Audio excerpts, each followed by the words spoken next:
Thank you, Daniel. Good morning, everybody, and thank you for joining us today for our capability statement workshop. We're going to talk about capability statement, obviously, and what is it, what kind of formats capability statements can have, the types of capability statements, and then what should you put in a capability statement. So you might or might not know the federal government or any government really arena. In today's date, there is a lot happening. And then put on top of everything that the government is procuring, put COVID and all of the PPEs that they have to, or PPPs that they have to buy. So there is a lot happening at the in the procurement arena. That means that the contracting officers have to move fast, and they see a lot of businesses. There is a lot of opportunities, and they don't have time to just sit and look around for businesses. That's why it's so important to have an effective capability statement. So what is a capability statement? It's really a marketing tool for your business that you use in government contracting. Like you have any kind of ad or brochure for your commercial work, and you will have a capability statement for government contracting. Now, it has to be tailored to your audience. Since you're targeting government buyer, there should be some information put in that the government will recognize, the government employees and the buyers will recognize and will need to use. So a capability statement should be brief, usually a one-page. You can also do a one-page and one front and back, but no more than that. And it has to be visually appealing. So just a bunch of text is hard to read, and nobody wants to do that. Some graphic, some pictures, and the critical information that's what you want to put in there. And it also should be easily readable. And it can also be a searchable document nowadays, especially since you're sending your capability statement via email or sharing it in Zoom meetings. It should be easily searchable and easily modified to tailor it to the specific agency that you're trying to go after. So what kind of types of capability statements are out there? Usually there are 3 types, and we are going to focus mostly on the first one, which is the door opener, which is usually the one-pager that you bring into your events for your networking purposes. When we do our one-on-one meetings with the federal agencies, that's what you want to have handy. And hopefully we're going to start doing the in-person events where you will have networking opportunities, and then that's where you bring your capability statement. The other 2 types are sources sought or RFI responses and the RFP responses. So we're going to cover in depth the door opener, but we'll also touch the sources sought and then the RFP responses so that you just know how to use those if necessary. So as I mentioned before, the door opener is the document that you would use to send as an attachment to the email when you use it for your outreach, for conferences. you can put it also on the website. I've seen companies that put their capability statement on the website. One word of caution for posting your capability statement on the website or anywhere public is that everybody can see it, and then your competition also can see it. So don't put anything that you don't want to share with your competitors on your capability statement. So as I mentioned, it's a marketing tool, right? And you can show how qualified you are for the jobs that you're trying to pursue with the agency, and then what kind of past performance you have to prove that you are actually able to perform on those jobs.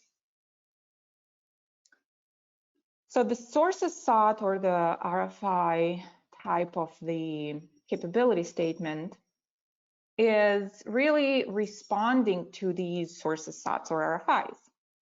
Now, why do you need to respond to the sources sought, you might ask? Is because that's really how you're going to get your information in front of the contracting officer. This is the sources sought is a mandated market research conducted by the government, and they're trying to find out who is out there that can perform their work.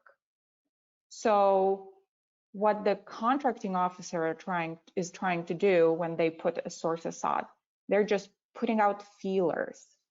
Who is out there? What's happening? Can I even do this project? What do I need? Who do I need?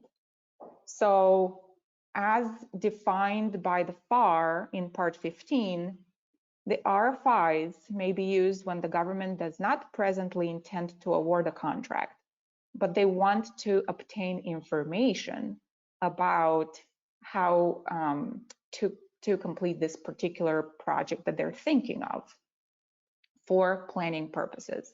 So when you are submitting a sources sought or an RFI, that's what you do. You put your information in front of the contracting officer. There is no required format for the RFI, and that's why the information from a capability statement that we're going to talk about is important to know, so that you provide that kind of information for the contracting officer. But some of the RFIs will shape a general information that they are looking for. So some of them can have bits and pieces of what they're looking for. Some of them will just say, tell me about, this is what I want to do. Can anybody do it?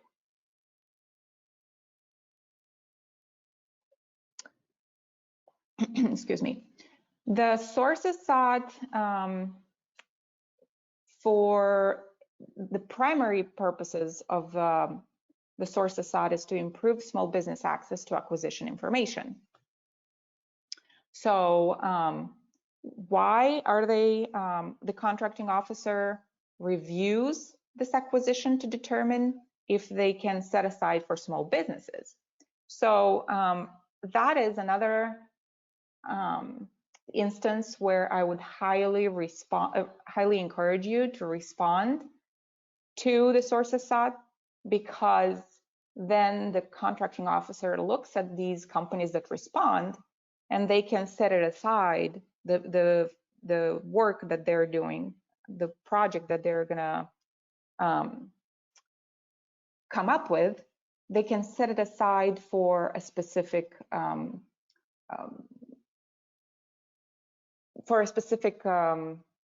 category, and it can be a woman-owned or it can be a veteran-owned. It depends on who is submitting. So if they have at least 2 businesses that are small businesses that submitted their information, then they might consider setting it aside for a small business.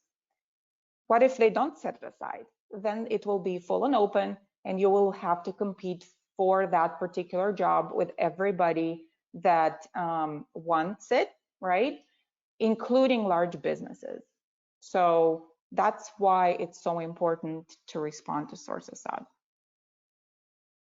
The request for proposals and the RFQs, the request for quotes, are really quotations and soliciting for offers when the contracting officer looks for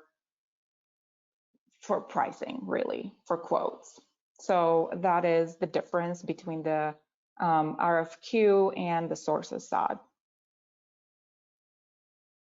I am not going to go to beta.sam.gov, but just so you know and you're aware, previously there was the fbo.gov where you would go and search for opportunities. Now that site has been merged into the beta.sam.gov where you can find the federal opportunities there. In May, beta.sam.gov will be merged with sam.gov, and only sam.gov will exist, where you can go search for opportunities and do your registrations and your renewal. So there will be a switch sometimes in May where beta.sam.gov will go away and sam.gov will only exist.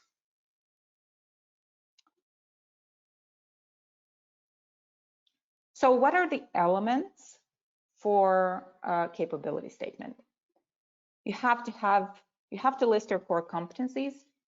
You have to list your past performance, differentiators, and company data. So what are your core competencies? What is a core competence? It's a bundle of skills or technologies that your company provides as a particular benefit to your customers. You create a barrier of entry for your competitors, or you enter new markets with. So how do you identify them? You just have to ask yourself, what makes yourself unique? How are you different than your competitors? And what do you have that differentiates you from your competition? Maybe it's a unique element of your product or service, or maybe it's the experience that you have in the business. So all of those can be core competencies. How about past performance? Past performance is very important in government contracting. You have to earn it, right? You cannot just get into the federal government and say, I can do whatever you want me to do. I can do this project, but you don't have any past performance. And this is actually a vicious circle that some of the companies get into. They want to compete for contracts. They submit, the contracting officer says, oh, what's your past performance? And you have none. And then you're disqualified for bidding. And then you go again and you want to submit again, and you're in the same vicious cycle. So what do? You should start with subcontracting, really. If you're not the winner of a government contract, go ahead and contact the winner, because that is public information. And if you don't know who won, you can contact one of our consultants and they can talk about it. They can find out who the winner is, and then you can call them, contact them, and try to become a subcontractor. Now, that is sometimes is a long shot, because usually businesses have their subcontracting lined up already.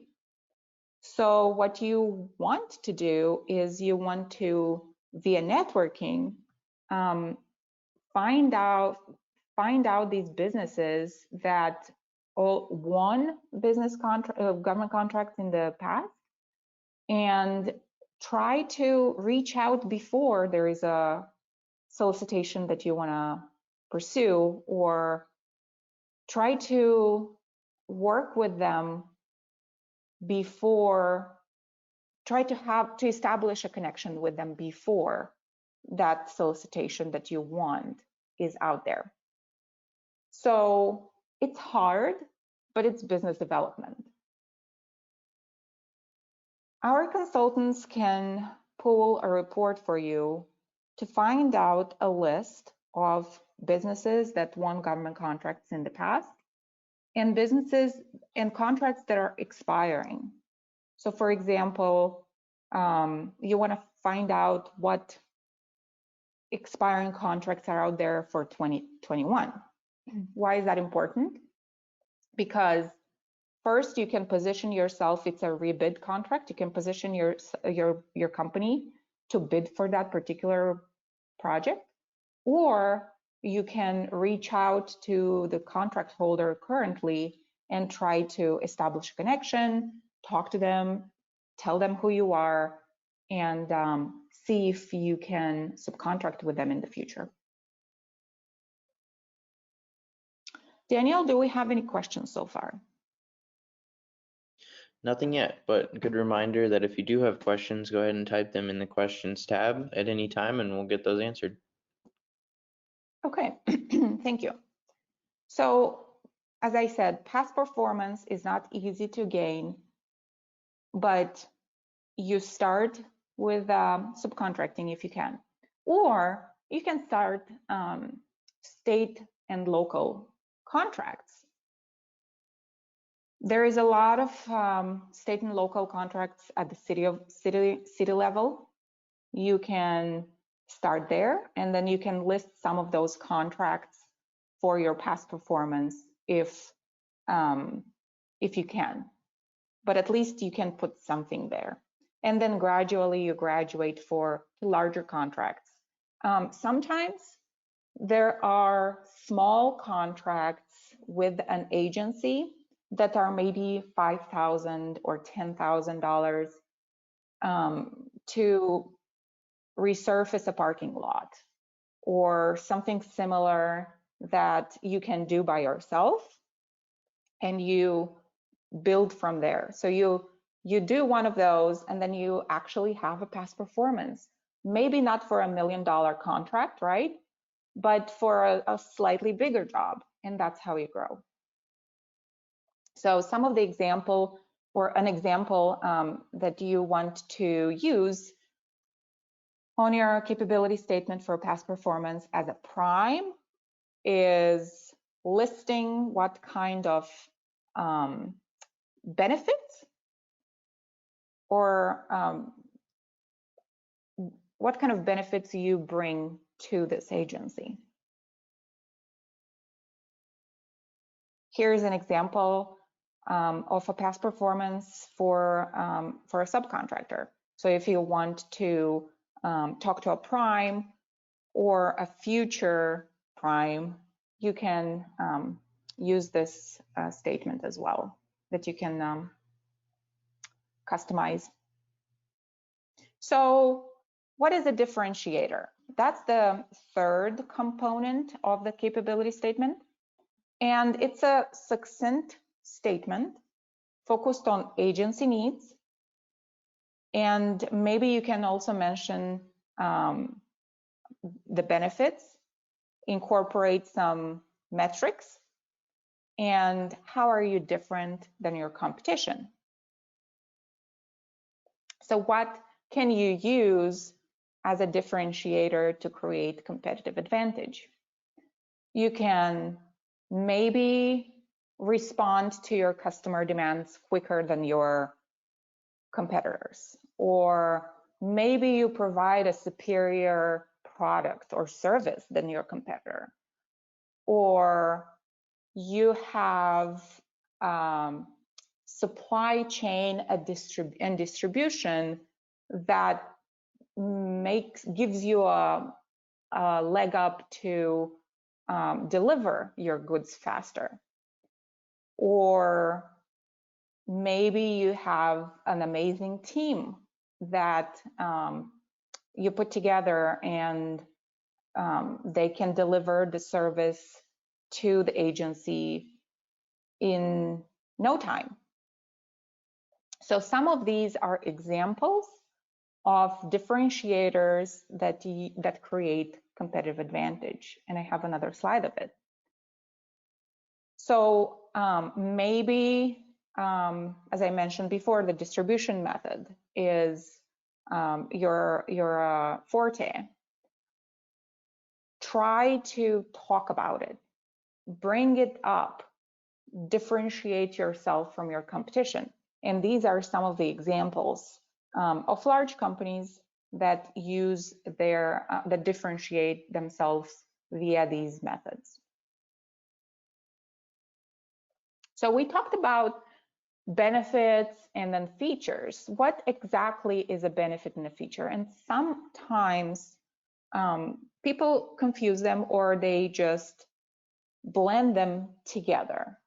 So a feature is a characteristic or an attribute, where benefit is the value that the customer gains or perceives. So when you are selling your service, it's very important to bring your message to the client as a value proposition, and it should be clear and concise, so everybody understands what is your benefit and what are the features of the service or product. Listing the features and benefits show the target market, specifically to government contractors, that you understand their needs, you understand what they want, and you're trying to help them solve their problem.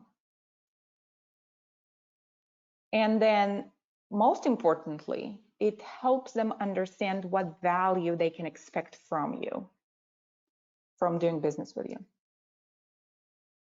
Now, bringing these two together can influence the perception of the client and what are they expecting from you. So right now, what I'm talking about is really can be applied to government contracting, state and local, primes, or commercial, because all of this information, if you apply it correctly and you customize it to your target market, you can use it for any kind of specific customer, right? So some example that you can use is on the screen right now, where you can link the features and the benefits together. But try to be specific and show the government, in this case, how you're going to help them meet their need.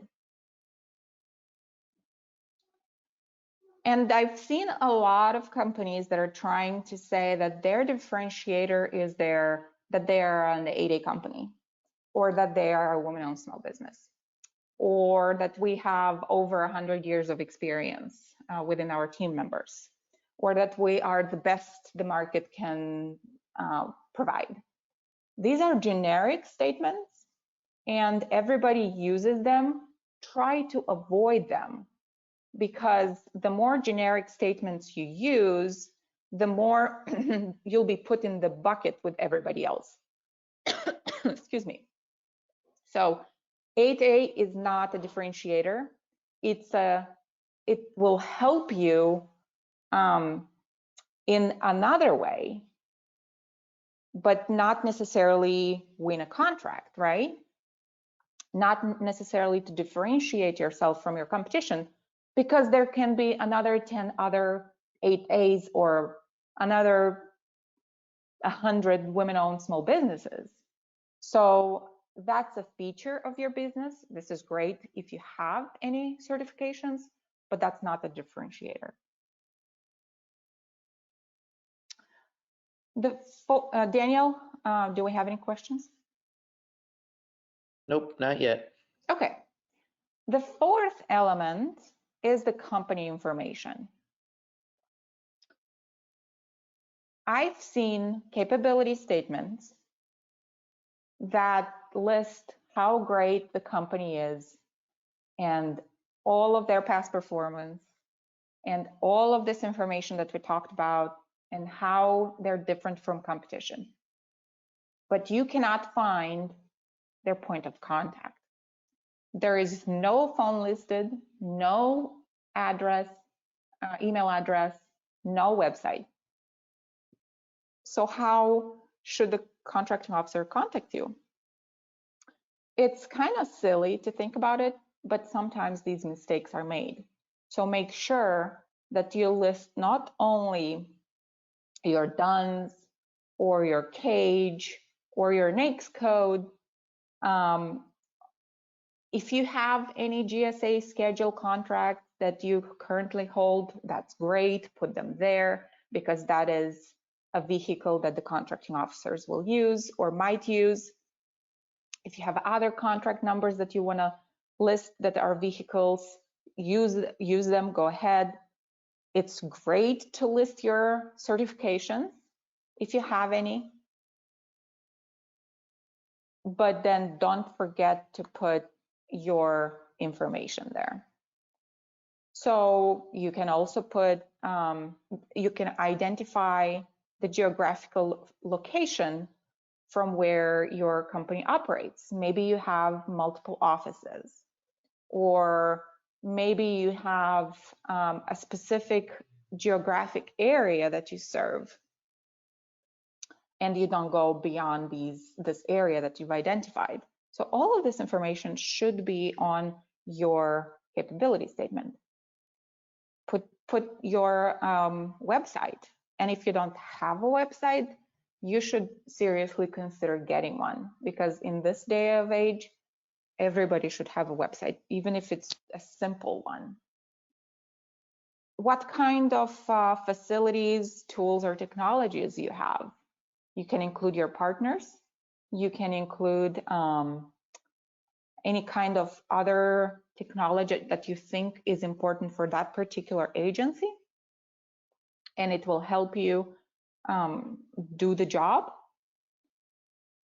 For financial data, I would say you can put it down there, but I would be cautious about it. As I said, capability statement is document that is public document, and some of this information you might not want to disclose to your competitors, and that's why it's important to make a business decision of what kind of information you want to put there.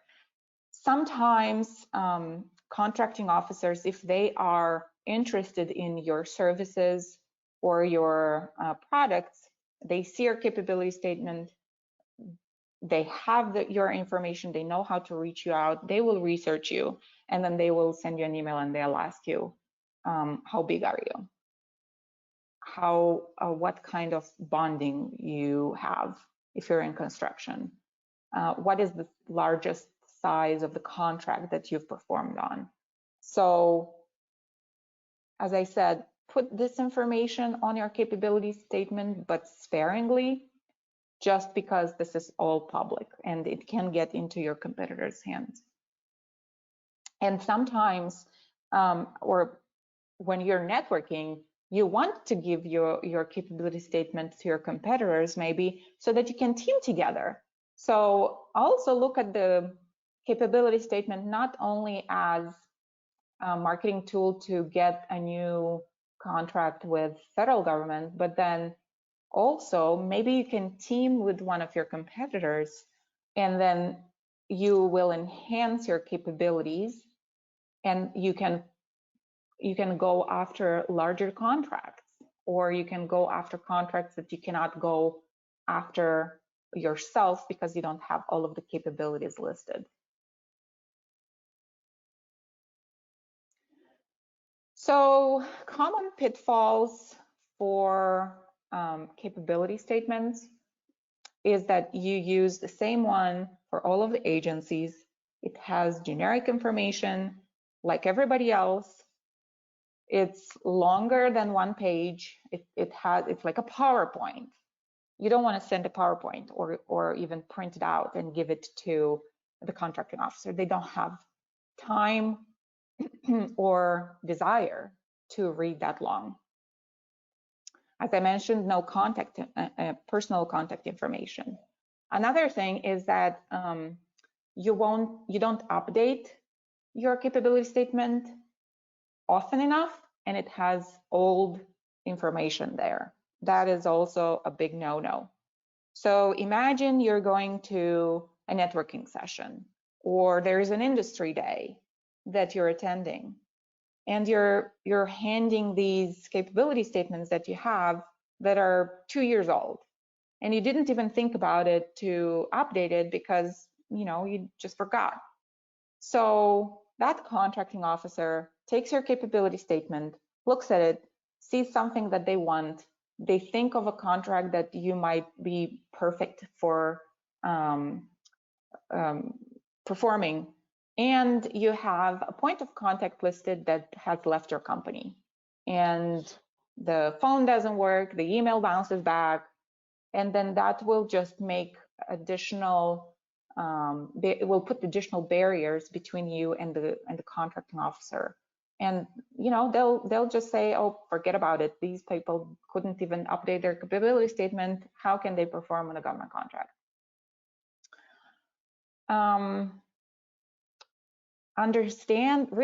Try to understand what is the agency trying to accomplish. What are they trying to do? Not only the little contract that they are putting out, well, maybe a big contract, right? But try to understand their mission as an agency, because federal government is big. There are many agencies, and each agency have their own mission, and they're trying to accomplish something. And procurement really flows out of these missions. So try to understand what they're after. Try to understand what issues they're trying to solve. What's their pain point? What are they trying to accomplish? And from there, you can boil it down to your contract that you're interested in or a theme. So then from there, you will be able to hit that particular need that the contracting officers have or that particular agency is trying to solve. And that's what you want to put on your capability statement as well. Not knowing your target market is another big pitfall. So, and again, this is true in any market, commercial or state and local or federal.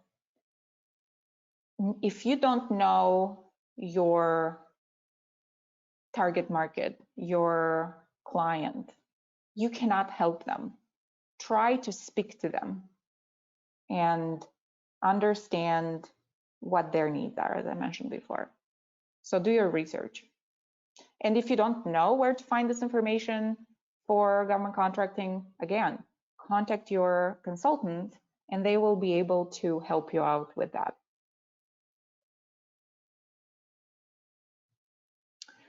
As I mentioned before, keep your capability statement current.